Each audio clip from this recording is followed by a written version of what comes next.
Hello Tanuja, big boss. ఈ ఊళ్ళో ఉన్నాడు రా బాబాయ్ అని ఆడు వచ్చాడంటే పెద్ద తలనొప్పరా వచ్చేసాడు. మీ చుట్టూ ఉన్న వాళ్ళందరూ మన మాటలు వింటున్నారు. వాళ్ళందరినీ దూరంగా పంపించేయండి. మనకు కావాల్సింది కూడా అదేలేమ్మా. మీరందరూ దూరంగా వెళ్ళండి.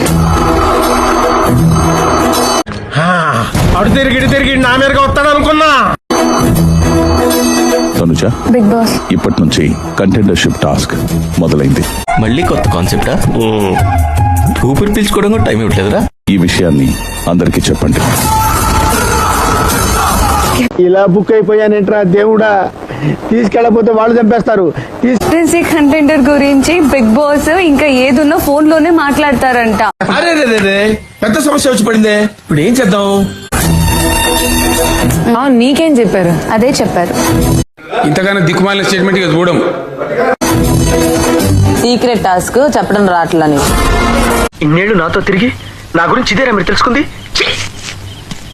దాన్ని కవర్ చేయటం రావట్లా, అస్సలు రావట్లా. ఏంటిది మాకేంటిది అంటున్నాను. ఈ టైం ప్రాంక్ చేయడానికి కరెక్ట్ కాదు, బికాస్ నేను కూడా అదే ఫీల్ తో ఉన్నాను. నాకు ఆ ఎమోషనల్ ఉంది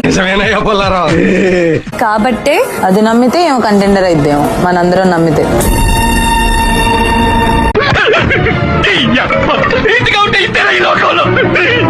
మళ్ళా అడుగుతున్నా, నేను సిగ్గు లేకుండా అడుగుతున్నా, నేను దయచేసి సబ్స్క్రైబ్ చేయండి. నా ఆవేదన అర్థం చేసుకోండి.